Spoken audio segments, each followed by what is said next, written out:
And then there were 20. Good morning again. DanpodValdres again. It is a pleasure and honor to talk to you.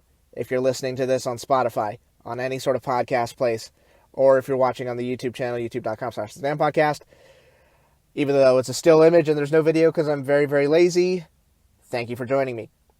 New people here, hi, my name is DanpodValdres. I'm one of the admins, one of the moderators, one of the live bloggers for TexasBands.com. Yes, you've heard of us. Stop pretending you haven't.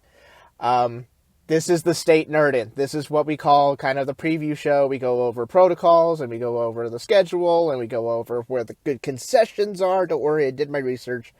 We're going to go over all that fun stuff.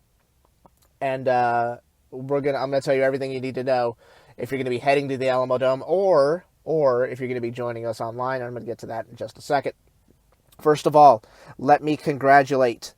First things first, we had the very first the state military marching championships, the first one ever sponsored by the UIL in conjunction with NAMBY, who's been doing military marching contests for a very, very long time.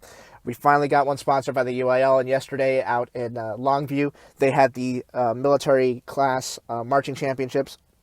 So congratulations to the 1A, 2A military marching champions, the Carlisle High School Band state champion. I saw their performance. They were excellent, excellent, excellent stuff. In Class 4A, Military Marching Band Championships, the state champion was Lindale High School. Congratulations to Lindale. So in 1A, 2A, which they combine, bronze medalist was Union Grove, silver medalist Timpson, and then their state champion is Carlisle High School. 4A results, bronze medalist was Gilmer, silver medalist was Spring Hill, and your state champion for 4A military class is Lindale. This is a completely separate contest, because we got a couple of questions about this yesterday. It's a completely separate contest from the open class, and they don't qualify for the military. The military bands don't qualify for the open class contest. It's not anything like that. This is their contest. It's their thing. It is a pilot program, which means it's on a 2-year trial run. Next year, I believe that it's going to be 3A programs, and then 5A and 6A are actually going to be combined. And then after that, UIL will decide if they continue this, and I really think they should. Absolutely, military programs should have their contest with their rules and their judges, and make sure that they're being evaluated properly according to their style of marching. And if you've never seen a military program before, go look it up. It's absolutely worth it. These kids are fantastic at what they do. So congratulations to everybody who competed at the first ever state military marching band championships that were held yesterday out in Longview. Now let's focus on the open class championships. This is essentially your preview show. I'm going to go over everything that we basically need to know for the contest. So here we go. 20 bands left. Ladies and gentlemen, thank you for joining me. Welcome to the State Nerd-In. How did we get here? Well, we qualified through region. Get a Division I rating at region. Good to go. You qualify for area. Go to area. With the pandemic, we only had one performance for area. Depending on the area contest you were at, depends. Your area took 2 bands or 3 bands, or in the case of Area I, took 4 bands to state. That's how you qualify. Simple as that. We're down to 20 left. It's one contest. I'm going to explain that in just a second. Here's the judging system for a state. You ready? Here you go. It's the exact same as area. 3 music judges, all with the exact same music sheet. 2 marching judges, all with the exact same marching sheet. Cool? Cool. There's a list of the judges online. They're all fantastic. This is a very qualified panel that's going to be here the 2 days next week for the state championships. Ranking order determines the total score, and basically your lowest score wins, essentially. So if it's not, hey, you got 950 points, and we're going to add that to 980 points, and we're going to add that to 900 points. No, it's like 950 points got you first place. You get a 1, okay? 920 points gave you 5th place, okay? You get a 5. Add those ranking ordinals together, you get a total score. It's just like golf. Lowest total score wins. Simple? Cool. No new judging sheets. This year in open class, in 5A, 6A, there were supposed to be a 7-judge panel for the state contest. They were going to debut it this year. It was supposed to be broken down by caption. It was going to be super exciting, but because of the pandemic, because of COVID-19, because of limited rehearsal times, because of all sorts of stuff, the UIL has decided for this year, hopefully just only for this year, they are going to keep the old sheets, which is 3 music judges and 2 marching judges. I really hope UIL decides to go with the expanded panel that's broken down by caption. I hope they do that next year. I know they said they would revisit it. I really hope that's the case for next year, but that is to be determined.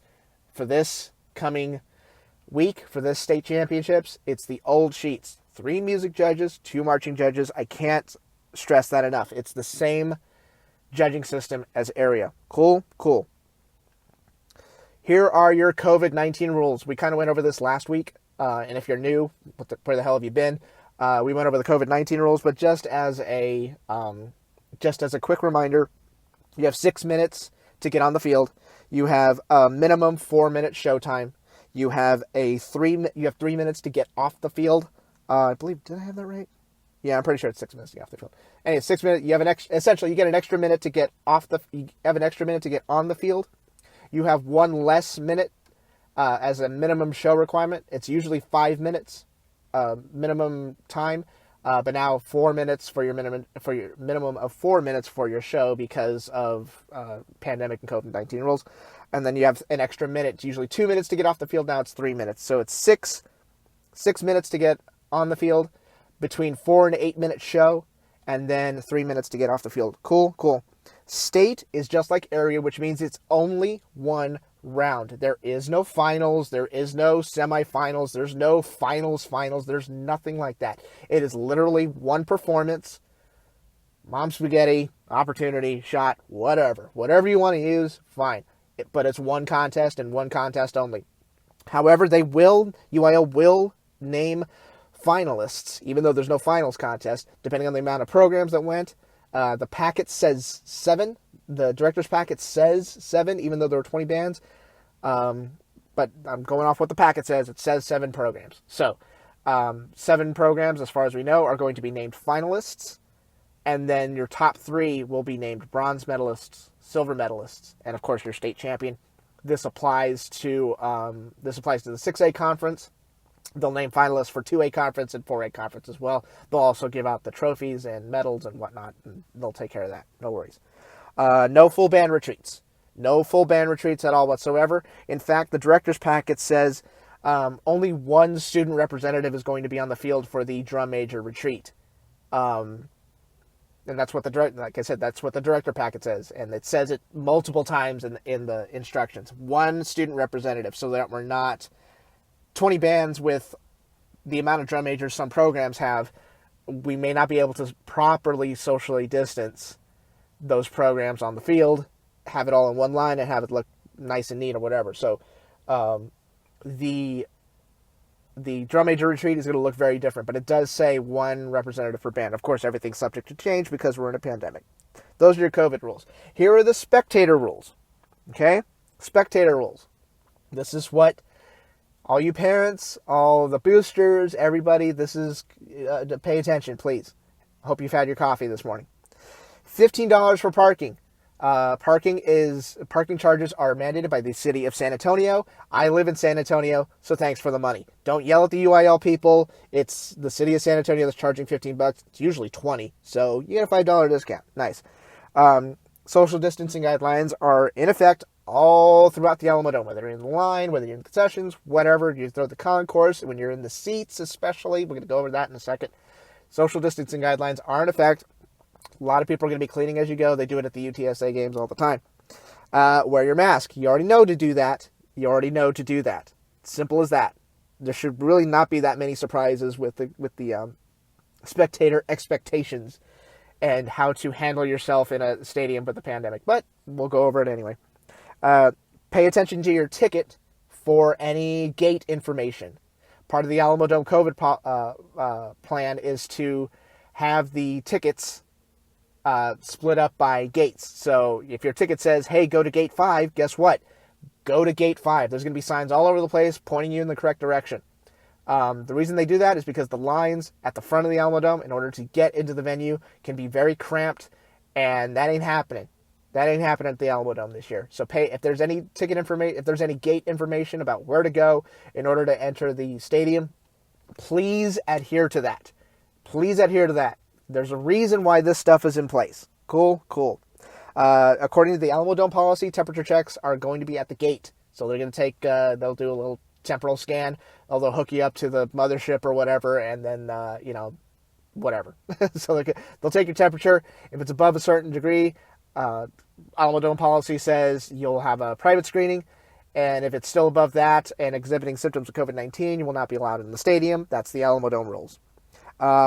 Clear bag policy is in effect. That's been in effect for several years at the Alamo Dome. Clear bag policy. Don't bring a giant thing in. And of course, there are exceptions to that. Those are on the Alamo Dome website. But clear bag policy is in effect. Don't get turned away just because you're trying to sneak breakfast tacos in. That's my job. Cool? Great. This sounds kind of stupid, but we need to go over it. Sit in your seats. Every year for UIL, the seats are general admission. So they just sell the tickets, and then you show up early, and then people try to trample over each other to get seats on the 50-yard line. Because of the pandemic, let's keep that in mind that things are not normal this year, because we tend to forget about that.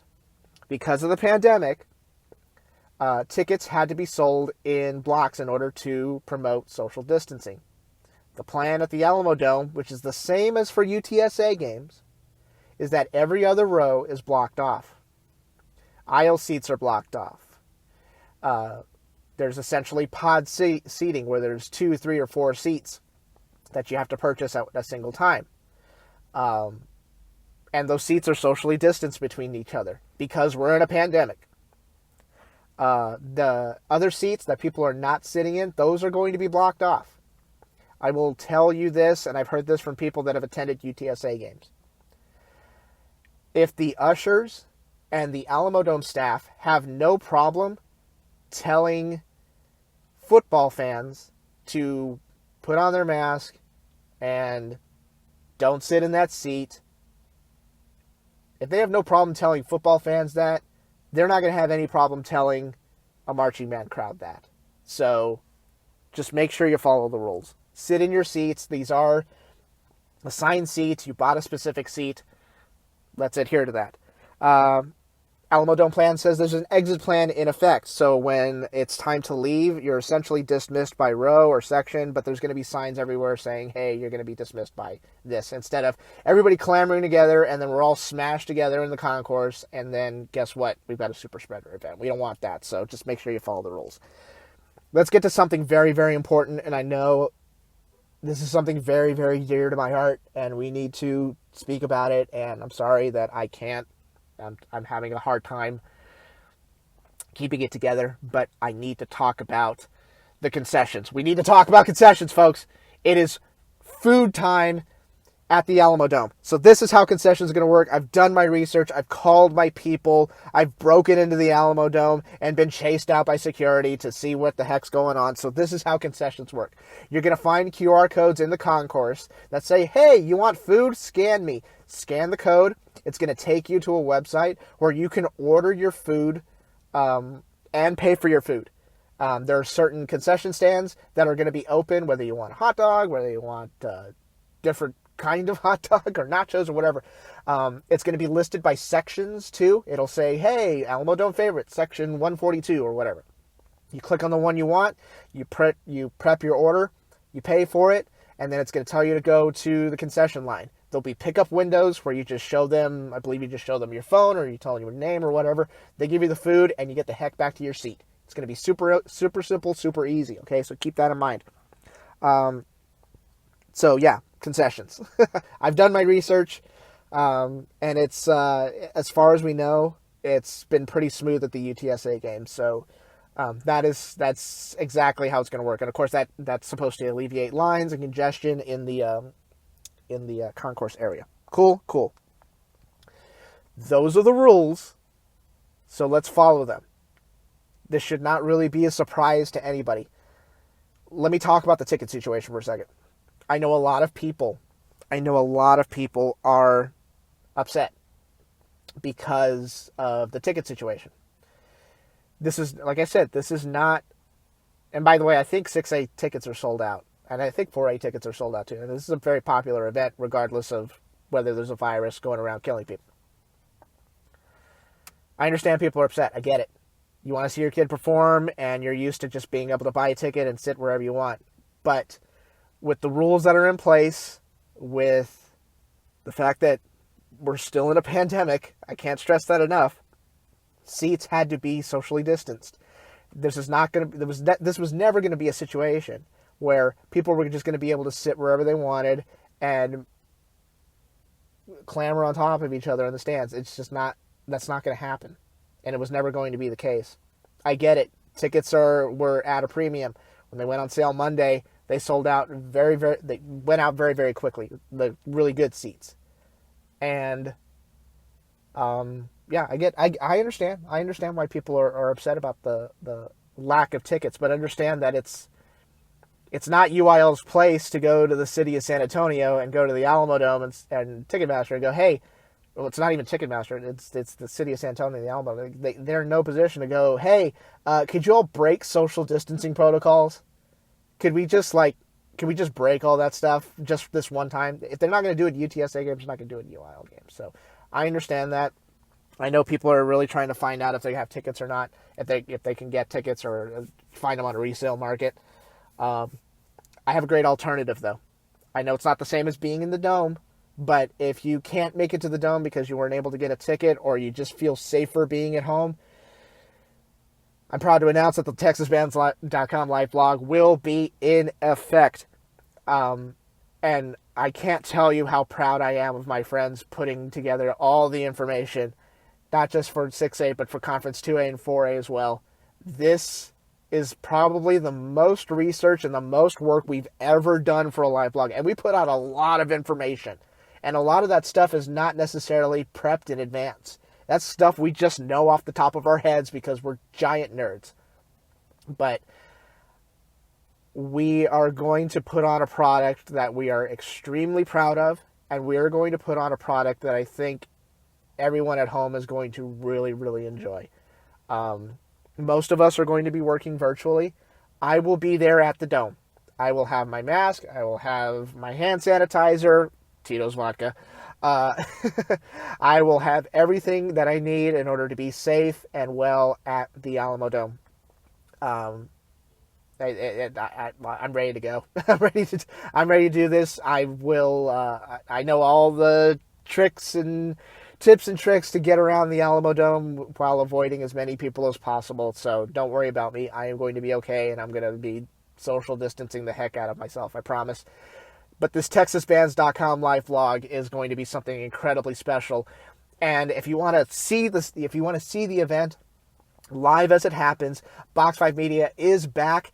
It is $12 per session. So if you want to watch Conference 2A, it's $12. If you want to watch Conference 6A, it's $12. It's $12 per session. They do a fantastic job with the state contest every single year. It's such good quality audio. It's great quality video. They know what to look for in the programs. They know exactly what they're doing.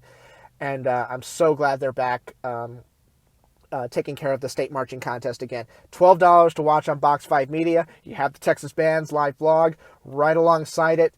And from the comfort of your own home, you don't have to wait in line for concessions. You can make your own food. You don't have to be around a bunch of people. You be at home with your pets, chilling out, nerding out, watching Marching Band. I can't think of a better alternative than being at the Dome, than being at your home, nice and safe, watching on Box 5 Media for $12, and then the TexasBands.com live vlog right next to it.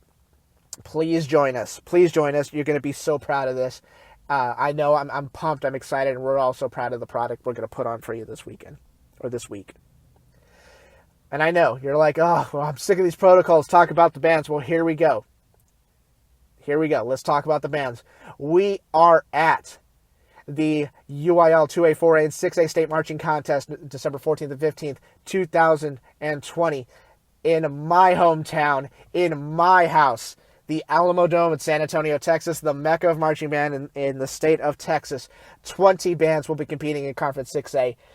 One is walking out with a bronze medal. One's walking out with a silver medal. And we will crown a brand new UIL 6A state champion.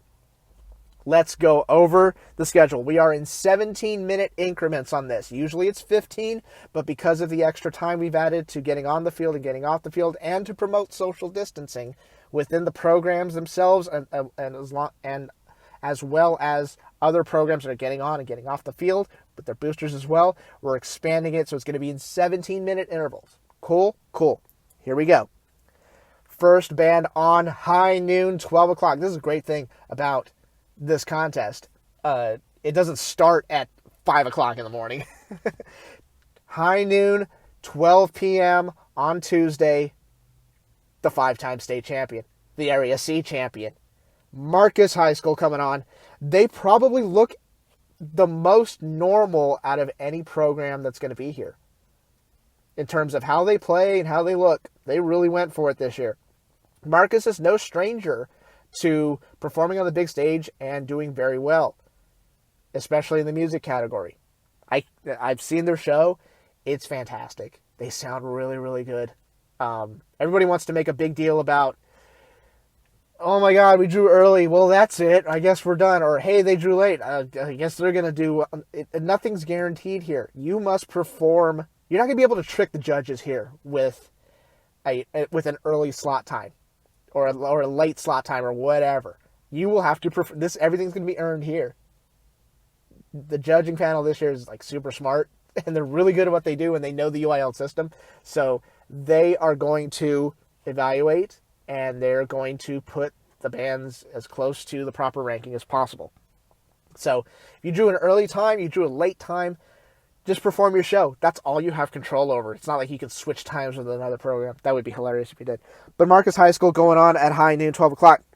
The Area I champion, Seven Lakes, going on at 12:17. This is a very, very... they look pretty normal as well. And they probably sound better than they've ever sounded before. So congratulations to Seven Lakes, the Area I champion. They're coming down.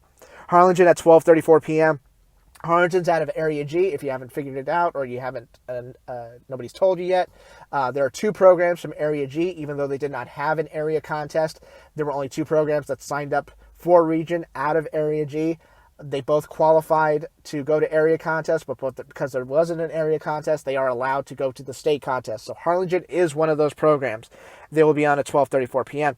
Dawson High School out of Area E coming out at 12:51 p.m. Probably one of their best programs that they've ever had. The Woodlands, the Area F champion at 1:08 p.m. The Woodlands, I love their shows. I love their shows. They're so complicated visually and musically, and they just know how to perform and bring the house down. So Woodlands, Area F champion, 1:08 p.m. Hebron out of 1:25 p.m. Hebron. I had a band parent tell me earlier last week that Hebron's ballad this year was probably the best that they've had in like 6 years. And I didn't believe them at first. And then I saw their ballad. Then I heard their ballad. And I agree. Hebron's ballad is, you're not going to believe the type of musicianship and the level of talent that they have. Not just throughout the entire show, but that ballad is going to make some people cry tears of joy. I cannot wait to hear it live at the Alamodome. Hebron at 1:25 p.m. Del Rio making their first appearance in the state marching contest, coming in at 1:42 p.m. So congratulations to them. Come on down. The Area B champion, Waxahachie High School at 1:59 p.m. They went for it too, especially visually. This is a great concert program and a great marching band program. They have been state finalists at the 5A program. They've been state finalists at the 6A program. There's probably nothing that this program can't do and not a challenge that they cannot rise to and succeed at. So let's see them at 1:59 p.m. Jack C. Hayes coming to the state marching contest at 2:16 p.m. Congratulations to them. Get on out here. They're out of Area D. Wiley High School out of Area C coming in at 2:33 p.m. Good old Wiley High School. They always sound fantastic. Then we got a break. You got a little break. So do your thing there. Whatever you need to do. Do the potty. Do the concessions. Or do both at the same time. I don't care. Coming back. Yes, I see you at 3:07 p.m. out of Area I, Cypress Woods. I see you. Congratulations. They look really good visually. Just saying. Cypress Woods. We'll see you then. 3:07 p.m. Out of Area F, 3:24 p.m., Oak Ridge back in the state marching contest again. Congratulations to them. We'll see you there. 3:41 p.m., Harlingen South out of Area G. They're going to come up and they're going to perform for us. So congratulations to Harlingen South. We'll see you here. Capel High School coming on at 3:50 p.m. out of Area B. Always fantastic. They always sound good. They always look good. And it's a huge program as well. Tompkins out of Area I, 4:15 p.m. Good old Tompkins. I know they're excited, being the fourth program out of Area I to attend the state marching contest. So congratulations. Come on down, Tompkins. The Area H champion, I believe, 4:32 p.m. Lake Travis, a program on the rise, a program that did really well last year. A program that could really do some things this year. Very motivated kiddos, very well-trained kiddos. They know what they're doing. Lake Travis, kind of a dark sleeper horse for a high placement there. So congratulations to Lake Travis. 449 Flower Mound High School. Oh boy. They look fantastic. They look really, really good. It's always a challenge putting on an all-white uniform or a very bright colored uniform on the field, especially when you're that big. It makes them look very tall, and it also one of the drawbacks of that is that it could expose a lot of errors or stuff like that. But if you're Flower Mound, you don't have any. So they look amazing. They sound great as well. It's a lot of Rocky Point Holiday. We all love that piece. It's a staple in the marching band community, and I expect these guys to do very, very well this year, as always. Going to the Area D champion, 506 Claudia Taylor Johnson High School, another program that looks very normal. That looks and sounds very normal. I've gone to a couple of their rehearsals. By the way, thank you for letting me hang out there for a bit. Every rehearsal that I've been to, they've had significant improvement. Not just the mark of a great band, or a great program, is not just improving rehearsal to rehearsal, but improving every rep you do. And that's the key. When you can improve every rep that you do during rehearsal, that's a talented program. And it's called, of course, Claudia Taylor Johnson is no exception. So I'm excited to see them. The Area D champions are coming on at 5:06. Pearland, the Area E champions, coming on at 5:23 p.m. Oh, Pearland. Yeah, I see you there. Another Dark Horse program that could really do some things this weekend. I keep saying this weekend. It's next week. I'm ready to go. You could tell. Pearland sounds good. They look good. And they're going to... I have a feeling they're going to do some amazing things next Tuesday. So I'm looking forward to the Pearland performance. And finally, to complete the contest, 5:40 p.m., Bridgeland High School. They were supposed to go to Grand Nationals this year. If they got canceled due to COVID-19, they said, fine, hold my water jug, we're going to state. So congratulations to Bridgeland. I think they're coming to the state marching contest for the first time, at least at 6A. So congratulations to them. That's the list. Those are your 20 programs. Those are your 20 brave programs that were able to somehow, some way, get through region, get through area, and get through state in this COVID-19 2020 situation that we're all in. That's pretty incredible. Here's what to expect when you're watching in the crowd. We'll go over to what to expect, and then I'll go over final words, and then I'll get out of your way. Shorter shows. You're going to see usually a lot of shows end up being between about 7 minutes, 15 seconds to 8 minutes. Usually around that pocket. You're going to see a lot of shows that are going to be about 6.5 minutes because of rehearsal time, because the programs decided just to do a smaller show. We didn't know how much rehearsal time we were going to have. Maybe they had issues where the school had to shut down. There were a couple of programs where the school had to shut down. Maybe they had issues with grades or whatnot. And, there's all sorts of things that contributed to having a shorter show this year. So you're going to see a lot of that. You're going to be like, wow, is this show done? Yeah, it's done. Guess what? You're being evaluated on what you put out there, not what you don't put out there. I hope that makes sense. And if it doesn't, too bad. There's going to be a lot of downtime between programs simply because of the shorter shows. And plus there's expanded time for the bands to get on the field and get off the field. So just be aware of that. It's usually A band program goes on, they finish, and like, okay, I've got 10 seconds to go to the bathroom. I got 10 seconds to go to the concession stand. You're going to have a little bit more time just because the shows are going to be shorter. You're going to see fewer people in the audience. I think that's going to be a big shock to those who are going to be attending the event or people that are going to be looking at it or watching it on Box 5 Media.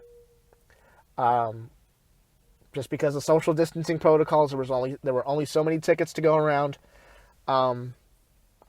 So just be prepared for that. And even though there's not going to be as many people in the stands as there usually are, or usually is, or whatever, it's early in the morning, I apologize. Still practice social distancing, still pay attention to rules and follow the protocols. Like I mentioned earlier, there's going to be a lot of Alamodome staff around cleaning stuff and making sure that people follow the rules. So don't put yourself in a situation where a staff member of the Alamodome has to tell you something. Just don't do it. Follow the rules and take care of yourselves. Final words. The fact that we're even talking about this right now is a miracle. The fact that we're even allowed in I don't think people realize how easy this all could have just gone away. We can argue back and forth about whether we should be here or we shouldn't be here. The fact of the matter is it's going on. And I know this means a lot to the parents. I know this means a lot to the kiddos that need music in their life, that need to be part of a community. And I know that's very difficult to do when you're in a pandemic and things change from day to day, hour to hour. Like I said, the fact that we're even here, the fact that I'm even doing this right now is a miracle. There have been a lot of people affected by this one way or another. And you may say, well, I don't know anybody that's been affected by this. Well, you do now. I had a family member pass away through COVID-19 a couple of months ago. It's not pretty. So keep that in mind as we're going through the contest. Whether you're 2A, 4A, 6A, keep that in mind. And do me a huge favor, and I said this last week. As much as you want your kid and your program to go in there and smash everybody and get trophies and get medals and everything like that, I want you to realize something, that there is a good chance that there was another program either before you or after you or later on in the contest that had to deal with way more trying to get that show on the field. There are band members out there that have lost family members because of COVID-19. This was mentioned in the broadcast for the military marching championship yesterday, because they actually had commentators on the military marching thing. One of the commentators said, "You may not see certain band directors here because they are either ill or quarantined," and that really hit me, because that's a thing. That's absolutely true. This is a very difficult thing to talk about, because in a way it kind of seems trivial. With everything that's going on and the people we've lost this year, but music helps, music heals. And we're going to do this. We're going to go to state and we're going to have a good time. I want to get back to my earlier point. If I know that a lot of people want their program to do well and get the trophies and get the medals and stuff, but don't come to the Alamodome if you're going to only cheer for your program. Cheer for every single program that's there. Everybody's under this assumption that if I cheer loud for this other program, then they're going to beat my program. Shut up. Stop that. You want this to be about community. You want this to be about togetherness. You want to get back together. You make sure that everybody feels loved. Guess what? This is the perfect time to do it. Every kid out there at the state marching contest this week, next week, whenever this contest is, every single one of them are heroes. I told this, if you haven't been listening to anything that I've been saying the past couple of months, I said this back in July. All these kids are heroes. Putting themselves at risk, putting themselves into the unknown, wearing their masks, social distancing from friends, doing Zoom calls, putting bells on the covers, washing their hands, throwing bathing in hand sanitizer, trying to find toilet paper at the store, everything that they've gone through, being away from friends, trying to figure out how to turn in an assignment online. Everything that they've been through, it is time to celebrate them. It is time to honor them. It is time to cherish them. It is time to make sure that this was all not... we need to make sure that everything that they've done has been worth it somehow. And not through a trophy and not through a medal. So do me a favor. You're coming to the Alamo Dome. You cheer for everybody. You clap for everybody. You do that. They've earned it just as much as your kid has. So let's make this happen. I want to thank the UIL. I want to thank Dr. Kent and everybody at the UIL who has been so gracious to let TexasBands.com cover this event. I want to thank everybody who supported this podcast, this stupid little show that I do with no editing whatsoever, so all the burps and farts stay in. I want to thank every single person that supported TexasBands.com over the years. I want to thank every single person, every band parent, every nurse, every doctor, every essential worker, everybody that's tried to make this season happen. I want to thank all of you. Your efforts were worth it. Thank you so much to everybody. We will see you at the Alamo Dome. We will see you next week for the 2A, 4A contest. We will see you for the 6A contest. I want you to be safe. I want you to be vigilant. I want you to be smart about your decisions. Let's make this happen. And let's make sure that if you're at the Dome, let's make sure things don't get out of hand. Because it would be a real shame if we all showed up at the Dome and then a couple of weeks later, we have issues. Be smart, be vigilant, be safe. I will see you at the Dome. So let's get this, let's make this happen. The UIL State Championships, the road to state ends now. I'm done here. My name is DanpodValdres. Thank you so much for listening. I'll see you at the Dome. Take care. Adios. Bye-bye.